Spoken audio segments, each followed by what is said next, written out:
Hi guys, Gemma Fisher here from Daybreak Dogs in North Somerset, coming to you on a beautiful Friday morning. I don't know about where you are in the world, but here I have beautiful sunshine streaming into my office, which is just gorgeous.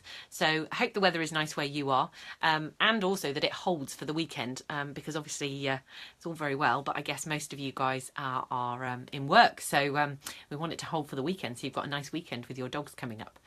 Right, so today we have the Friday Fisher Fix. We had a really good question in the puppy diaries.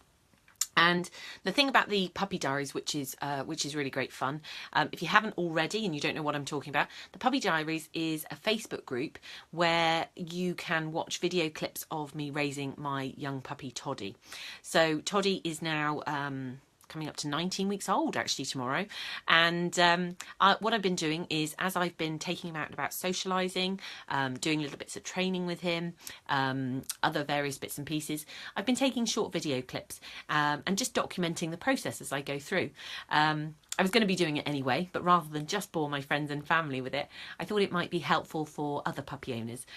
So that's available. So if you'd like to go and join the Puppy Diaries and find out a little bit more about that, then do. You're more than welcome. Just click on the join button and I will sort that out for you.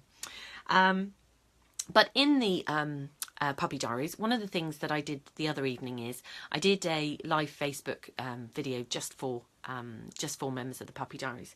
And the wonderful thing about the Puppy Diaries is that it's not just for people that have puppies. The information about puppy training that I give is relevant whether or not you have a puppy or whether or not you have a new rescue dog coming in. Yes, there are slightly different challenges if your dog has various issues, but lots of the training remains the same. The basics, the foundations, they remain the same. So I had a question from Leanne Moss, and she asked, my 2-year-old border collie is very vocal. How can I stop her barking at cyclists or other dogs when we are out on the lead? And this is such a great question, and it's something that I've been asked frequently in one-to-one consultations when I see people on a one-to-one basis. So I thought great question for the Friday Fisher Fix. So first off, one of the things that we need to look at when we have a dog barking on the lead is, why are they barking? And there are normally one of two reasons why they will be barking. They're either feeling frustrated or they are feeling fearful, okay? And without seeing your dog, it's difficult to know whether or not it's one or the other, but hopefully by describing some of the traits, you'll be able to recognise with your own dog what's causing the barking. So in the first instance, if we have fear, what we tend to have if we have a fearful dog is we have a dog that maybe is looking to avoid the situation. And if you were out and about walking and the dog was off the lead, then what they would do if they were off the lead is they would move away from other dogs, or they would move away from cyclists. Now, that's not always the case, because dogs can be funny creatures, and sometimes if they're worried about something, one of the things that they will do is, as a coping strategy, they will actually dive in on another dog and bark and growl and basically be really fierce to get the other dog to move away. So sometimes they'll do this even if they're off the lead. So sometimes it can be a little bit tricky to figure out what is causing the emotion, because you can look at them and think, well, if they didn't like it, why did they go in to see another dog? But that can sometimes be because they're worried about it as well. So that's one thing. Looking at on-lead and off-lead behaviour is quite useful to figure out whether or not it's a fear-based thing. And I have to say, one of the things that I am always quite generous about with dogs is I want to make sure that they're not fearful, because it's unfair to kind of go through a programme where we're working on frustration, as I'll describe in a second, if actually the dog is really worried. And we're not going to fix the behaviour if we treat it in a frustrated way. In similar way, we're not going to be able to help a fearful dog, a frustrated dog, if we treat it in a fearful way. So we need to figure out what the emotion underlying the behaviour is in the first place. So that's the first thing. Does it look like it's a fearful behaviour? And if it's a fearful behaviour, one of the things that I will look to do is I will look to go through what we call a desensitization program to help a dog become more comfortable around other dogs, in order that it doesn't feel the need to bark or lunge or try and make other dogs go away. Mostly, though, I have to say, with lots of the dogs that I meet, they're barking because they're frustrated. And because Leanne had said my 2-year-old border collie is very vocal, and because I live with border collies myself, I think it's possible that there might be some frustration going on there. Now, dogs bark and they growl and they make noises to communicate with us. And one of those things that they will do is they will bark when they are frustrated.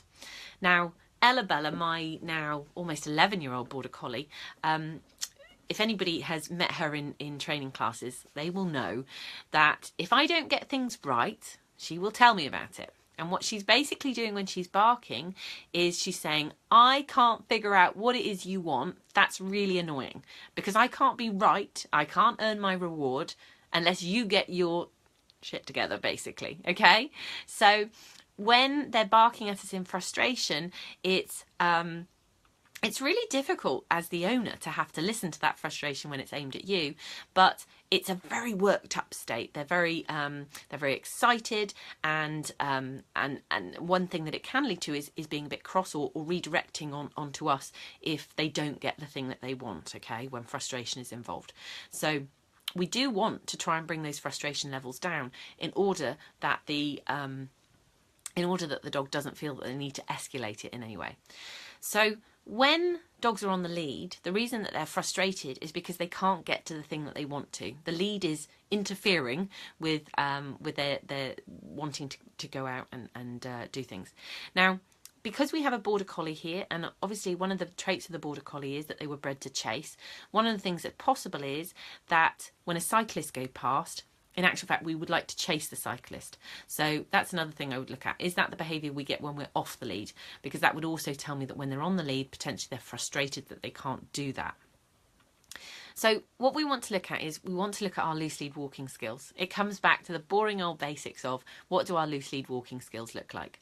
So when my dogs are walking on a loose lead, it's highly unlikely that they're going to do any barking. The barking happens when they're pulling forward, they're lunging, and they're leaping around on a tight lead.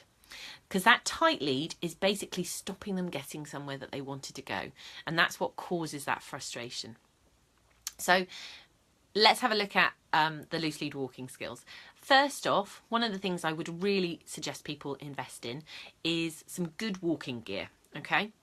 So for me, if I have a dog that is quite strong, quite pulley, one of the things I want to do is get it into a harness which has both a D-ring on the front chest, front of their chest, but also on the back as well. Because putting a dog on in a harness and just attaching it to the back, it will stop the dog hurting themselves. Sorry, bear with. This is what it is to be live on video. There we go. I thought I'd put it on silent, but obviously not. So one of the things that putting the dog in the harness but attaching it to the back of the harness, you do reduce the any uncomfortable issues on the throat or the neck. But what you don't do is you don't stop the dog pulling. All right, the dog can still pull forward. It can just pull forward in a slightly more comfortable fashion. So we need to have two clips. We need to be able to clip a lead to the front of the dog, but also to the back of the dog as well. Because when we do that, what we can do is we can start to balance the dog. Because when the dog is pulling forward and we're pulling against them, in actual fact, everything is slightly off balance. And that also can cause everything to get worked up quite quickly as well. So the one of the places that I love to get my harnesses from, I love it, Sandra Beadle. My dog barks from the minute I put her lead on to when I take it back off. Okay, all right. What sort of dog have you got, Sandra, just out of interest? Do comment, and I will come back to that in a second. So the harnesses that I love are the Dog Games harnesses, the Perfect Fit harness, because those harnesses are really well fitting on the dog's body. Because one of the things that can happen with a badly fitting harness is that it can be uncomfortable, it can rub, and it can cause more problems than it actually we're aiming to solve. The other harnesses I quite like, I love the Extra Dogs harnesses. They're really good and really comfortable. They've got some nice fleecy padding, and they seem to fit really nicely as well. And also the Makuti harnesses. Now the Makuti harness also, I love their leads. So they have really good double-ended leads, which I like to use, which for me, holding onto a Border Collie, I guess there's sort of maybe an inch or so thick, and they're really comfortable to hold, and I'm able to use the both ends of the lead really easily in one hand. Okay. So that's the first thing. I would get your dog into something where actually you've got some control over over how they move. All right. So then once we've got the dog in a good harness and we've got them in and we've attached them using a double-ended lead, so we've got one attached to the front and one attached to the back, then what we need to do is we need to look at how we're going to use that lead to be most effective. Now, as I said, when you just attach to the back of the dog can then pull forward and they can get some weight into pulling forward. And that, as I say, will increase their frustration because they're pulling forward with all their might, but they're not getting where they want to go.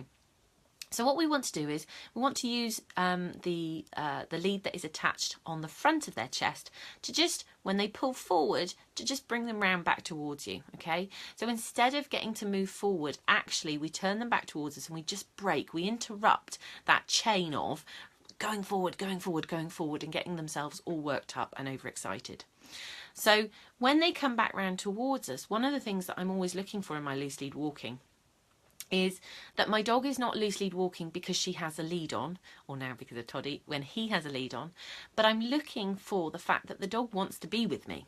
So all of the time when I'm going out loose lead walking, when they check back, they do a little check back and they just, hey mum, you still back there? Yeah, I'll acknowledge that, and I'll acknowledge that sometimes with just a, hey, how you doing? Or, you know, sometimes I'll reach into my pocket and I'll get them out a treat. I mix it up. If you always feed, your dog will come to expect that food. So to a degree, that works in the beginning when I'm teaching, because I need to explain the behaviour that I want.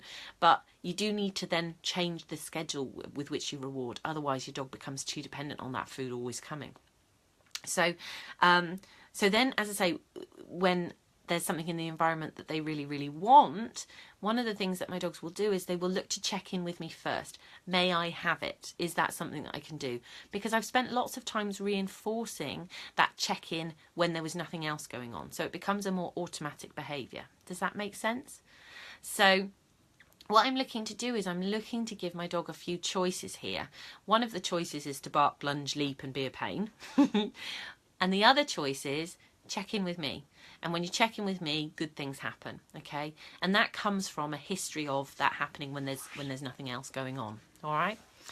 So that's what I'd like you to start work on this week, this weekend actually, with your dogs.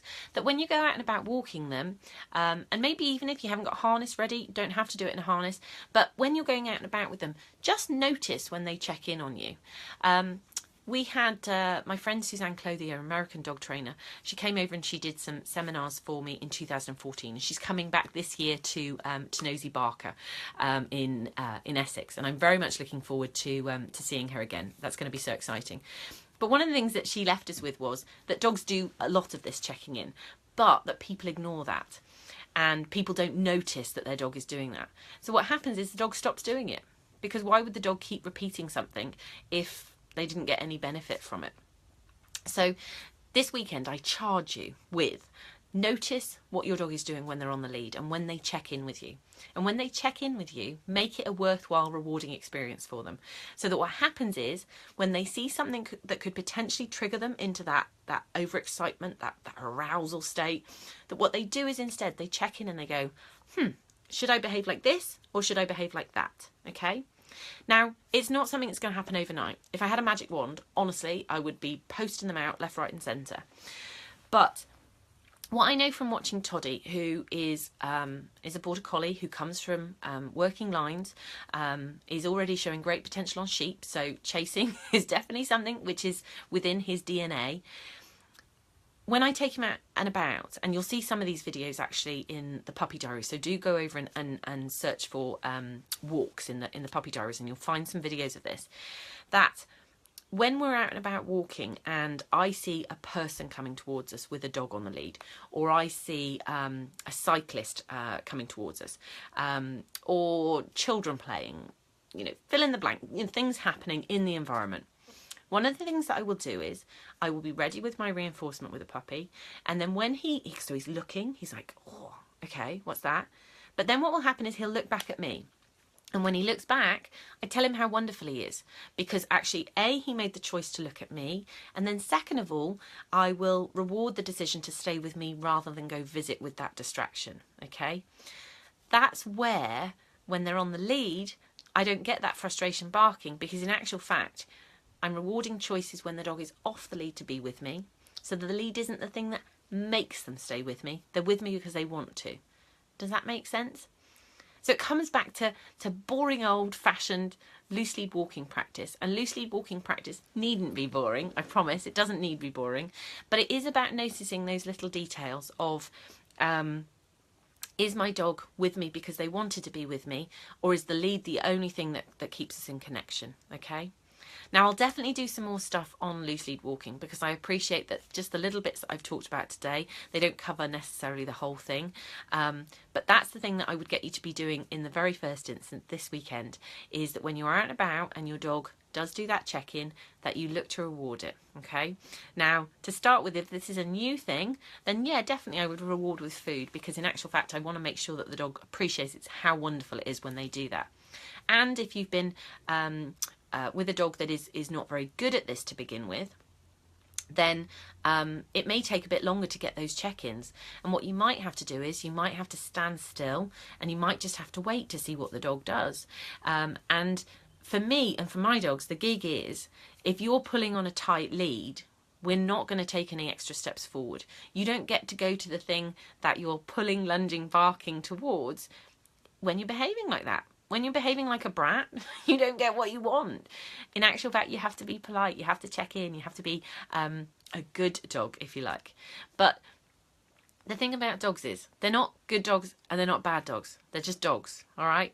They are looking to seek reinforcement in their environment, and it's up to us to shape that environment in order that they can be successful in this crazy human world that we live in. All right, does that make sense? So to say, this weekend, when you take your dog out, try and pick a time where maybe there's less going on. So if it's something that you struggle with, find a dog walking area where it's not going to be such a crazy busy place, and notice those check-ins. If you are not getting check-ins and your dog is head down, just pulling, I'm going for my walk, then just stop. If you don't like it, don't pay your dog by moving forward. Don't give them the reinforcement of going forward when they're being rude, okay?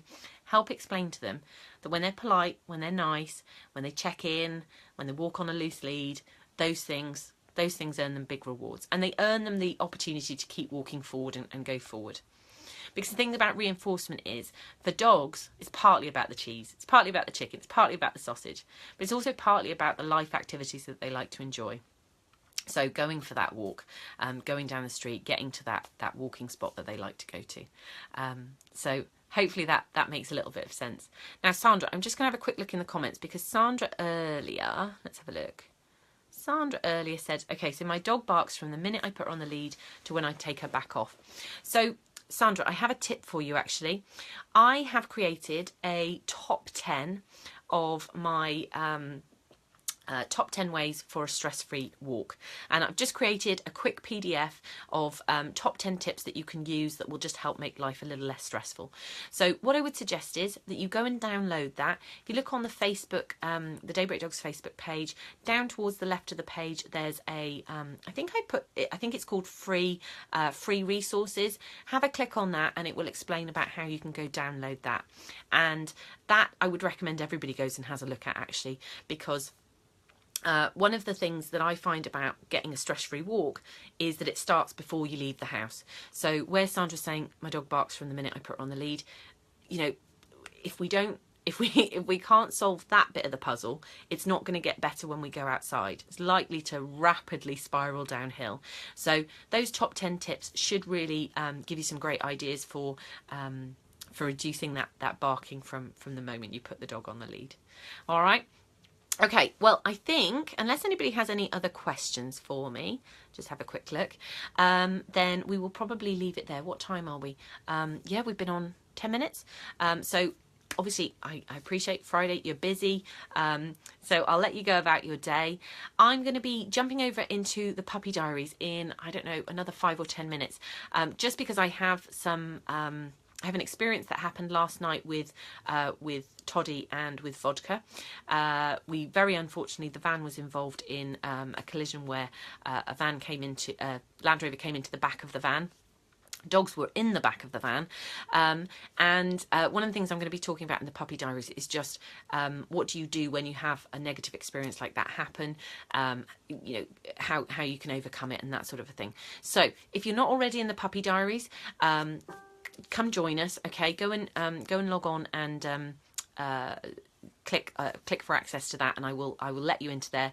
And as I say, I'll be doing a live broadcast in there in about 5 or 10 minutes, just because I know that this particular information will be particularly relevant for socialisation of puppies. When you have a bad experience, what do you do about that? In the meantime, if you haven't already, go to the Facebook page, download that top 10 tips, and click the sign up button, because the sign up button means that we can keep in touch and I can let you know when I'm going to be doing live broadcasts and what they're going to be all about as well. In the meantime, have fun with your dogs this weekend. As I say, at the moment, beautiful, beautiful weather, so hope you're able to get out and about, and look forward to seeing you all again next week for next week's Friday Fisher Fix. Okay, take care, have a good weekend. Bye bye.